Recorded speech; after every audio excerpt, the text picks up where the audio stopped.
چاندنی اور تماس اس کے سوالوں کے جواب دے رہے تھے۔ کافی وقت اسی طرح گزر گیا تو تماس کے موبائل نے انہیں احساس دلایا کہ وہ کہاں بیٹھے ہیں۔ دوسری طرف سے کچھ سنتے ہی اس نے معذرت کی اور کہا کہ میں ابھی پہنچتا ہوں۔ اس نے موبائل بند کر کے شرٹ کی جیب میں ڈالا اور اٹھتا ہوا بولا، آئی ایم سوری گائز، میرے دوست کی منگنی تھی اور 12 بجے کا ٹائم تھا، اب تو کافی دیر ہو گئی ہے، میں چلتا ہوں۔ چاندنی تم رضا کو ڈراپ کر دینا، اوکے بائے۔ وہ جلدی جلدی وہاں سے چلا گیا۔ اس کے جانے کے بعد چاندنی خاموش ہو گئی تو رضا بولا، میں آپ کی پرابلم حل کرنے کی ضرور کوشش کروں گا، آپ پریشان مت ہو، ریلیکس ہو جائے، اور فی الحال میری ایک پرابلم ہے وہ آپ ہی حل کر سکتی ہے۔ کیا؟ کہیے نا، وہ جلدی سے بولی۔ مجھے چائے کی طلب ہو رہی ہے، آپ کیسی مہمان نواز ہے، چائے کا پوچھا ہی نہیں۔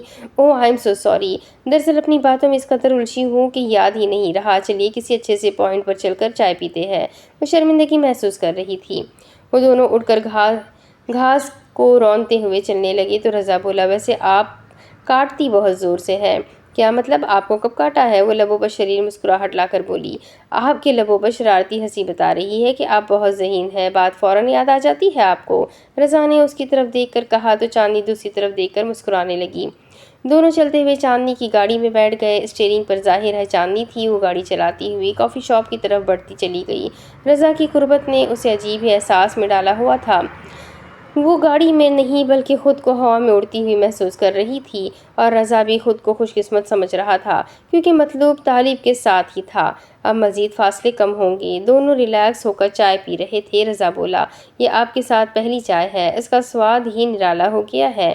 کچھ ایسا ہی معاملہ ادھر بھی ہے، میرا خیال ہے کہ یہاں کی چائے اچھی ہوتی ہے۔ چاندنی بھی بولی۔ وہ خود کو اب پرسکون محسوس کر رہی تھی۔ اب اس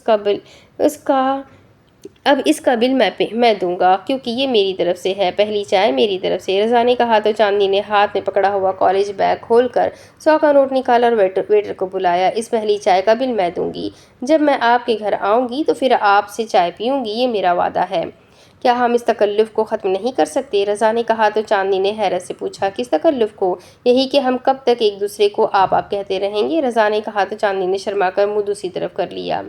ٹھیک ہے، ایز یو لائک رضا۔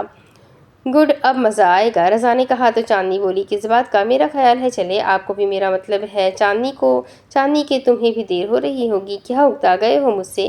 ایسا زندگی میں کبھی نہ سوچنا، کوئی اپنوں سے بھی اکتاتا ہے۔ اوکے، دیکھ لیں گے، زندگی تو بہت لمبی ہوتی ہے، بعض اوقات تو 2 قدم بھی چلنا دشوار ہو جاتا ہے، دیکھیں گے تم کہاں تک چلتے ہو۔ چاندنی آہستہ آہستہ دل کی باتیں زبان پر لا رہی تھی۔ یہ کائنات جہاں تک ہے، جہاں تک تم میرے ساتھ چلنا چاہو، تمہارے قدم سے قدم ملا کر چلوں گا۔ باتیں زبان پر آ ہی گئی تھی، کیا اس دوران کوئی مجبوری تو راہ میں رکاوٹ نہیں بنے گی؟ رکاوٹیں دور کر کے ہی منزل پر پہنچا جاتا ہے، چاندنی نے کہا تو رضا مسکرا پڑا۔ وہ دونوں وہاں سے اٹھے تو کالج کے سامنے رضا نے گاڑی رکوا لی۔